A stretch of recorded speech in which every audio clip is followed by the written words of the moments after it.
যে মেয়ে চোখেই দেখতে পায় না সে কিভাবে ধর্ষকের মুখের নিখুঁত মূর্তি বানিয়ে ফেলল আর সেই মূর্তি কিভাবে আদালতে অপরাধী শাস্তির কারণ হলো সেটা জানতে পারবেন আজকের এই সিনেমায়। তাহলে চলুন জেনে নেই নেরু সিনেমার পুরো রহস্য। সিনেমার শুরুতেই আমরা দেখি পুলিশ ইন্সপেক্টর পল একটি মেয়ের বক্তব্য নিতে এসেছেন। মেয়েটির নাম সারা। সারা একজন অন্ধ, কিন্তু তার অন্ধত্বের চেয়েও ভয়ঙ্কর বিষয় হলো তার সঙ্গে কিছুক্ষণ আগেই একটি মারাত্মক অপরাধ ঘটেছে। সারাকে ধর্ষণ করা হয়েছে। ইন্সপেক্টর পল প্রথমে সারার বাবা মোহাম্মদের সঙ্গে কথা বলেন। মোহাম্মদ জানান ঘটনার সময় তিনি এবং তার স্ত্রী একটি বিয়ের অনুষ্ঠানে ছিলেন।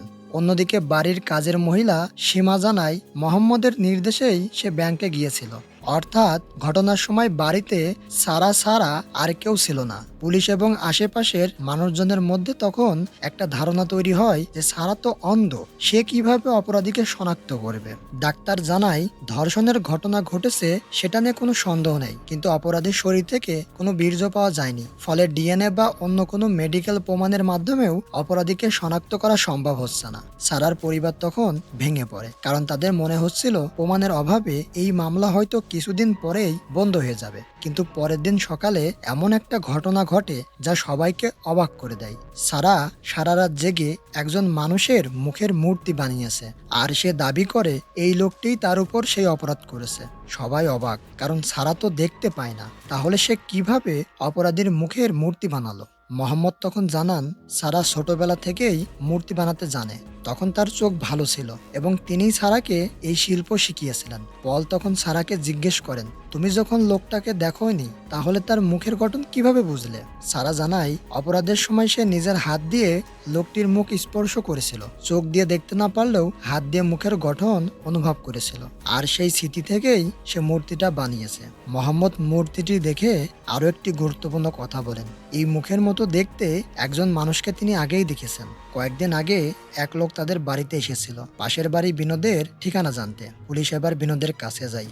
বিনোদ জানায় লোকটি তার বন্ধু, তার নাম মাইকেল। সে আসলে বিনোদের বিয়ের নিমন্ত্রণ দিতে এসেছিল, আর আজই তার প্রথম ফ্লাইটে বাড়ি ফিরে যাওয়ার কথা। পুলিশ আর সময় নষ্ট করে না, বিমানবন্দর থেকেই মাইকেলকে গ্রেফতার করা হয়। এবার দরকার ছিল সারার কাছ থেকে চূড়ান্ত শনাক্তকরণ। পুলিশ মাইকেলকে আরো কয়েকজন মানুষের সঙ্গে দাঁড় করায়। সারাকে বলা হয় প্রত্যেকের মুখ স্পর্শ করে দেখতে। সে একে একে সবার মুখে হাত দিতে থাকে। তারপর যখন মাইকেলের মুখে হাত পড়ে, সারা হঠাৎ তাকে জোরে একটা চড় মারে। সে বুঝে যায় এই সেই মানুষ, মাইকেলই তার উপর অপরাধ করেছে। ঘটনাটি খুব দ্রুত সংবাদ মাধ্যমে ছড়িয়ে পড়ে, কারণ এটা সাধারণ কোনো ধর্ষণ মামলা নয়। একজন অন্ধ মেয়ে চোখ দিয়ে না দেখে শুধু স্পর্শের মাধ্যমে অপরাধীর মুখ চিনেছে এবং তার একটি মূর্তিও বানিয়েছে। কিন্তু এখানেই গল্পে আসে আর একটি গুরুত্বপূর্ণ তথ্য। আমরা জানতে পারি মোহাম্মদ আসলে সারার জৈবিক বাবা নন। মোহাম্মদের প্রথম স্ত্রীর ঘরে দুই ছেলে ছিল, কিন্তু কোনো এক পারিবারিক সমস্যার কারণে মোহাম্মদ তার প্রথম স্ত্রীকে ছেড়ে সারার মাকে বিয়ে করেছিলেন। তখন সারা অনেক ছোট ছিল, আর তার নিজের বাবাও ততদিনে মারা গিয়েছিলেন। এদিকে মাইকেলের বাবা মা জেলে তার সঙ্গে দেখা করতে আসে। তখন জানা যায় মাইকেলের বাবা অত্যন্ত ধনী এবং প্রভাবশালী একজন ব্যবসায়ী। তিনি ছেলেকে প্রচন্ড বকাঝকা করেন, বলেন তুমি আমাদের সম্মান শেষ করে দিয়েছো, তোমার বিয়ে ঠিক হয়ে গেছে, তারপরে তুমি এমন একটা কাজ কেন করলে? কিন্তু মাইকেলের মুখে তখনও কোনো অনুশোচনা নেই। তার মা বরং বাইরে এসে পরিষ্কারভাবে বলেন তিনি এসব কিছু জানতে চান না, তিনি শুধু তার ছেলেকে জেলের বাইরে দেখতে চান। মাইকেলের বাবা তখন দেশের অন্যতম বড় আইনজীবী অ্যাডভোকেট রাজশেখরকে এই মামলা লড়ার দায়িত্ব দেন। রাজশেখর প্রথমেই বুঝতে পারেন সরাসরি আদালতে লড়াই করলে ঝুঁকি আছে, তাই তিনি বলেন আগে সমঝোতার চেষ্টা করা উচিত। এর জন্য তিনি মোহাম্মদের পারিবারিক ইতিহাস বের করেন। তিনি জানতে পারেন মোহাম্মদের প্রথম স্ত্রী দুই ছেলে রয়েছে। রাজশেখর সেই দুই ছেলের সঙ্গে যোগাযোগ করেন এবং বিপুল টাকার প্রস্তাব দেন। তাদের বলা হয় বাবাকে বোঝাও যেন মামলা তুলে নেয়, কারণ মাইকেলের পরিবার অনেক ক্ষমতাবান। তাদের সঙ্গে লড়াই করলে শেষ পর্যন্ত ক্ষতি মোহাম্মদেরই হবে। দুই ছেলে বাবাকে বোঝাতে আসে। তারা বলে মাইকেলের পরিবার যত টাকা চাইবে দিতে রাজি আছে, শুধু মামলা তুলে নিতে হবে। কিন্তু মোহাম্মদ কোনো টাকার বিনিময়ে মেয়ের সঙ্গে হওয়া অন্যায় মেনে নিতে রাজি নন। তিনি রেগে গিয়ে দুই ছেলেকে বাড়ি থেকে বের করে দেন। এরপর রাজশেখর আরো বড় চাল চালেন। মোহাম্মদের দুই ছেলেকে সংবাদ মাধ্যমের সামনে বাবার বিরুদ্ধে কথা বলতে বলা হয়। তারা নিজেদের বাবাকে নিয়ে নানা অভিযোগ করতে থাকে। উদ্দেশ্য একটাই, সাধারণ মানুষের চোখে মোহাম্মদের পরিবারকে অবিশ্বাস্য করে তোলা এবং মামলাটাকে আরো দুর্বল করা। এরপর শুরু হয় আসল লড়াই। আদালতে রাজশেখর দাবি করেন মাইকেলের বিরুদ্ধে কোনো শক্ত প্রমাণ নেই। তিনি বলেন, সারা একজন অন্ধ মেয়ে, সে অপরাধীর মুখ দেখেনি। তাহলে সে কিভাবে নিশ্চিত হলো যে মাইকেলই অপরাধী? সারার আইনজীবী তখন মূর্তির কথা বলেন। রাজশেখর হেসে বলেন, মূর্তিটা যদি বিচারকের মুখের সঙ্গে মিলে যেত তাহলে তো পুলিশ বিচারককে গ্রেপ্তার করত। তারপর আরো একটি সমস্যা সামনে আসে। সারার পক্ষে থাকা আইনজীবীর কাগজপত্রও ঠিক মতো প্রস্তুত নয়। মনে হচ্ছিল তিনি সত্যিই মামলাটা জেতার চেষ্টা করছেন না। ফলে আদালত মাইকেলকে জামিন দিয়ে দেয়। সারা এই সিদ্ধান্তে ভেঙে পড়ে। এদিকে রাজশেখর নিজের মক্কেলের কাছ থেকে পুরো সত্যটা জানতে চান। তিনি মাইকেলকে বলেন, মামলা জিততে হলে কিভাবে ঘটনা ঘটেছে সেটা আমার জানা দরকার। মাইকেল তখন রাজশেখরকে আসল ঘটনা খুলে বলে, অর্থাৎ সে সত্যিই অপরাধ করেছে। এদিকে আমরা রাজশেখরের মেয়ে পূর্ণিমাকে দেখতে পাই। পূর্ণিমাও একজন বড় আইনজীবী এবং সুপ্রিম কোর্টে প্র্যাকটিস করছেন। মাইকেলের ঘটনা জানার পর পূর্ণিমা প্রচন্ড রেগে যান। তিনি বলেন, মাইকেলের মতো মানুষ জন্মগতভাবে অপরাধী, এমন লোককে সঙ্গে সঙ্গে শাস্তি দেওয়া উচিত। রাজশেখর তাকে বোঝান, বলেন, আমরা আইনজীবী, কে ভালো কে খারাপ সেটা বিচার করা নয়, আমাদের কাজ মক্কেলের মামলা জেতানো। অন্যদিকে ইন্সপেক্টর পল বুঝতে পারেন রাজশেখর তার প্রভাব ব্যবহার করে প্রায় সব ভালো আইনজীবীকে নিজের দিকে নিয়ে নিয়েছেন। পল মোহাম্মদকে বলেন, এই মামলা এখন খুব কঠিন, এমনকি সরকারি আইনজীবীকেও পুরোপুরি বিশ্বাস করা যাচ্ছে না, কারণ আগের আইনজীবীর আচরণও সন্দেহজনক ছিল। রাজশেখর শেষ পর্যন্ত পলকেও তদন্ত থেকে সরিয়ে দেন। তবুও পল হাল ছাড়েন না, তিনি একজন দক্ষ আইনজীবী খুঁজতে থাকেন। এদিকে অনেক আইনজীবী মোহাম্মদের কাছে এলেও পল যেহেতু সন্দেহ করতে বলেছিলেন, মোহাম্মদ কাউকেই মামলা নিতে দেন না। এমন সময় গল্পে আসে আহানা। কয়েক বছর আগে আহানা সেশন কোর্টে ক্লার্ক হিসেবে কাজ করত, কিন্তু একটি ঘটনার পর তার চাকরি চলে যায়। এখন সে বিভিন্ন আইনজীবীর ছোটখাটো কাজ করে। পল আহানার কাছে তার পুরনো বন্ধু বিজয় মোহনের কথা জানতে চান। আহানা তাকে বিজয় মোহনের কাছে নিয়ে যায়। বিজয় মোহন একসময় অত্যন্ত দক্ষ আইনজীবী ছিলেন, কিন্তু বার কাউন্সিল তাকে কয়েক বছরের জন্য সাসপেন্ড করেছিল। সাসপেনশনের সময় শেষ হয়ে গেলেও তিনি আর আদালতে ফিরেননি। অন্য আইনজীবীদের মামলা নিয়ে পরামর্শ দিয়েই জীবন কাটাচ্ছিলেন। পল ও আহানা তাকে সারার মামলা নিতে বলেন, কিন্তু বিজয় মোহন রাজি হন না। তিনি বলেন, আমি অনেক বছর আগে আদালতে লড়াই করা ছেড়ে দিয়েছি, আমি এখন আর সেই মানুষ নই। আহানা তখন তাকে সারার সঙ্গে দেখা করতে নিয়ে যায়। সারা তখন নিজেই বিজয় মোহনের কাছে অনুরোধ করে, আপনি আমার হয়ে লড়ুন। সারার কথার মধ্যে যে সাহস ছিল সেটা বিজয় মোহনকে নাড়া দেয়। শেষ পর্যন্ত তিনি সিদ্ধান্ত নেন বহু বছর পর আবার আদালতে দাঁড়াবেন। মোহাম্মদ তখনও সন্দেহ ছিলেন। তিনি পলকে জিজ্ঞেস করেন, এই আইনজীবী কি সত্যিই আমাদের জেতাতে পারবেন? পল বলেন, বিজয় মোহন সাধারণ কোনো আইনজীবী নয়। সে অনেক বছর ধরে আদালতে না দাঁড়ালেও আজও বড় বড় আইনজীবীরা তার পরামর্শ নেন। এরপর মোহাম্মদ জানতে চান, এত ভালো আইনজীবী আদালতে লড়াই করা ছেড়ে দিলেন কেন? আহানা তখন বিজয় মোহনের অতীতের গল্প খুলে বলে। একসময় বিজয় মোহন রাজশেখরের অধীনে জুনিয়র হিসেবে কাজ করতেন। ধীরে ধীরে তিনি নিজের যোগ্যতায় বড় আইনজীবী হয়ে ওঠেন। আর সেই সময় রাজশেখরের মেয়ে পূর্ণিমার সঙ্গে তার সম্পর্ক তৈরি হয়, কিন্তু রাজশেখর এই সম্পর্ক মেনে নেননি। এরপর একদিন আহানা কিছু গুরুত্বপূর্ণ কাগজপত্র বিজয় মোহনের হাতে দেয়, কিন্তু পরে সেই কাগজপত্র খুঁজে পাওয়া যায়নি। সব দোষ গিয়ে পড়ে বিজয় মোহনের উপর। ফলে বার কাউন্সিল তাকে কয়েক বছরের জন্য সাসপেন্ড করে। একই সময় রাজশেখর তার মেয়ে পূর্ণিমার বিয়ে অন্য একজন বড় আইনজীবীর সঙ্গে দিয়ে দেন। আহানার চাকরিও চলে যায়, কিন্তু পরে সত্যিটা জানা যায়, ওই কাগজপত্র আসলে হারায়নি, রাজশেখর নিজেই সেগুলো গায়েব করেছিলেন। অর্থাৎ বিজয় মোহন এবং আহানা দুজনেরই জীবন রাজশেখরের ষড়যন্ত্র নষ্ট হয়েছিল। এবার বর্তমান মামলায় ফিরে আসি। বিজয় মোহন নিজের মতো করে তদন্ত শুরু করেন। একজন একজন করে সাক্ষীর সঙ্গে কথা বলেন, পুরনো সব তথ্য খুঁজে বের করেন এবং কিছু গুরুত্বপূর্ণ প্রমাণও সংগ্রহ করেন। এর মধ্যে তিনি জানতে পারেন নতুন তদন্তকারী কর্মকর্তারা মামলার ফাইল থেকে কিছু গুরুত্বপূর্ণ প্রমাণ সরিয়ে দিয়েছেন।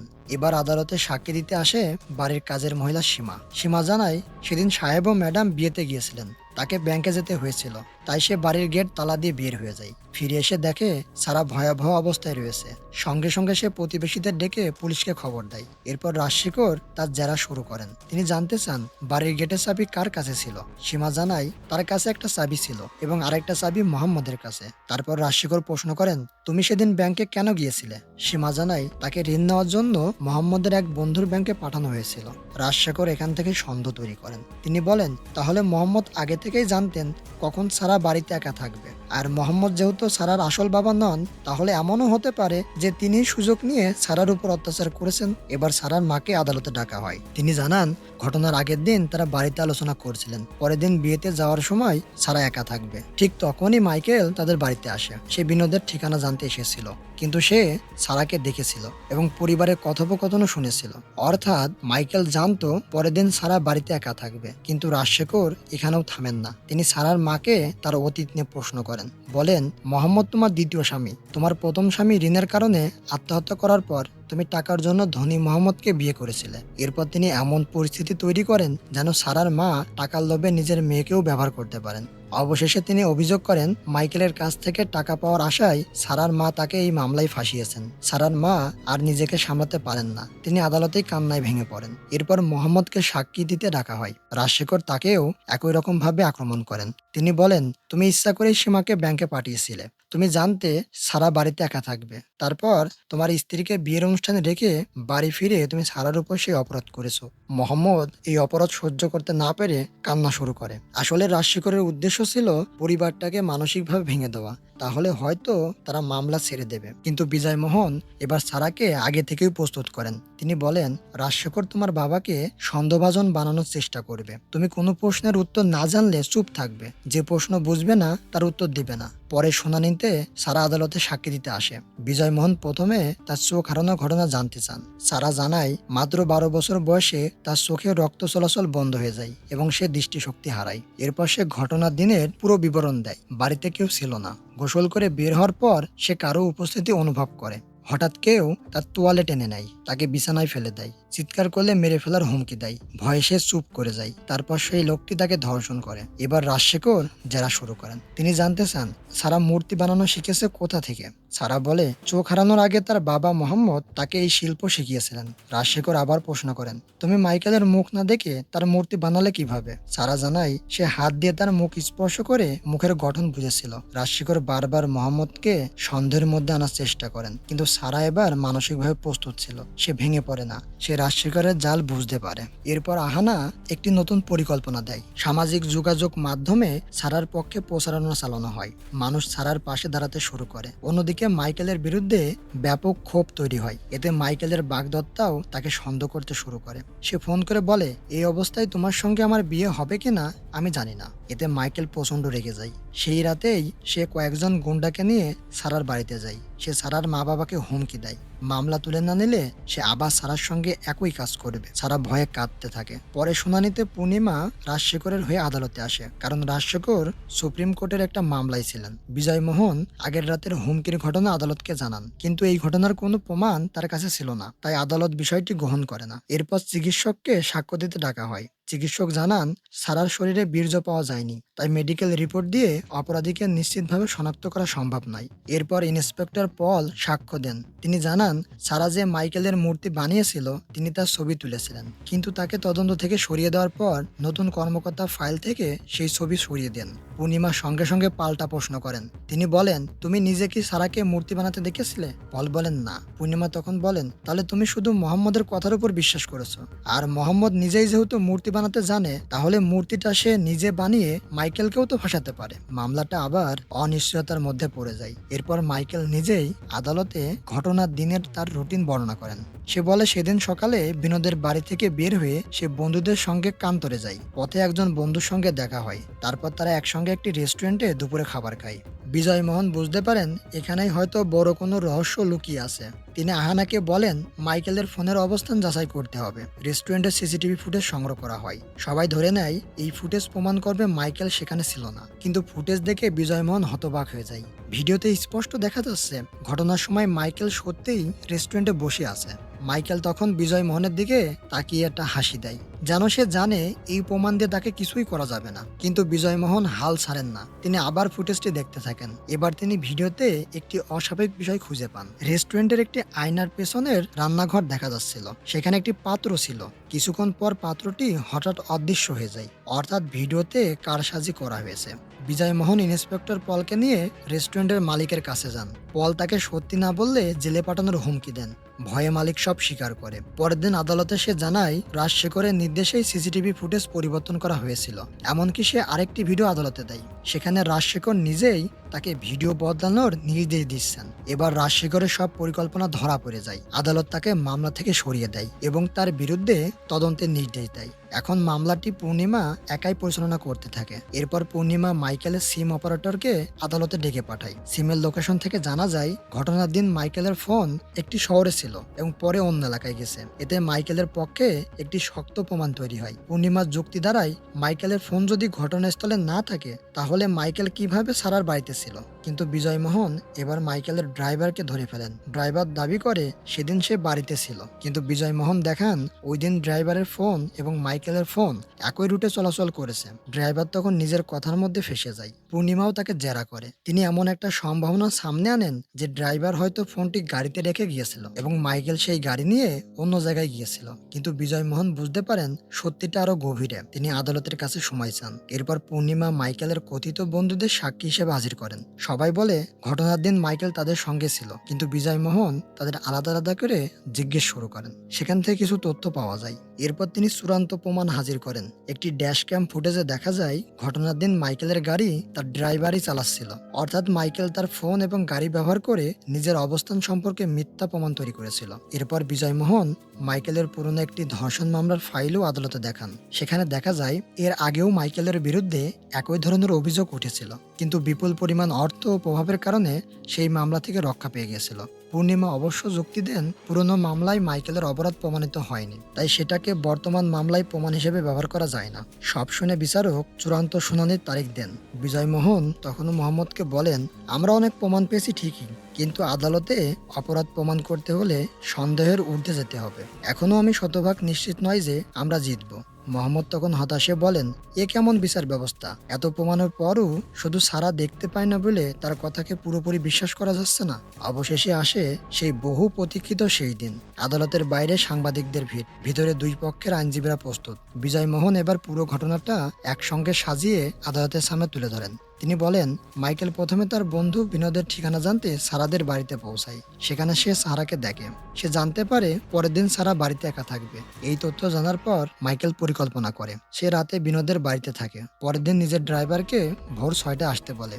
ড্রাইভার আসার পর মাইকেল তার সঙ্গে গাড়ি বদলে ফেলে। নিজের ফোনও ড্রাইভারকে দিয়ে দেয়। ফলে মাইকেলের ফোন অন্য জায়গায় অবস্থান করতে থাকে আর মাইকেল সারাদের বাড়ির পাশে অপেক্ষা করে। সারার বাবা মা চলে যাওয়ার পর মাইকেল গোপনে সারাদের বাড়ির দিকে চলে আসে এবং বাড়ির পিছন থেকে ছাদে ওঠে। ছাদের দরজা খোলা দেখে ভিতরে প্রবেশ করে। বাড়িতে ঢোকার পর সারা গোসল করে বের হলে মাইকেল তাকে আক্রমণ করে। সে সারাকে হুমকি দেয় এবং তার সঙ্গে ধর্ষণ করে। কিন্তু সেই ভয়াবহ মুহূর্তেও সারা হাল ছাড়েনি। সে হাত দিয়ে মাইকেলের মুখ স্পর্শ করে, তার মুখের প্রতিটি গঠন মনে রাখে। পরে সেই স্মৃতি ব্যবহার করে একটি মূর্তি তৈরি করে। বিজয়মোহন বলেন, এই মূর্তিই প্রমাণ করে যে সারা মিথ্যা বলছে না। কিন্তু পূর্ণিমা এখনো হাল ছাড়ে না। তিনি বলেন, মূর্তিটা সত্যি সারার তৈরি কিনা সেটাই তো আসল প্রশ্ন।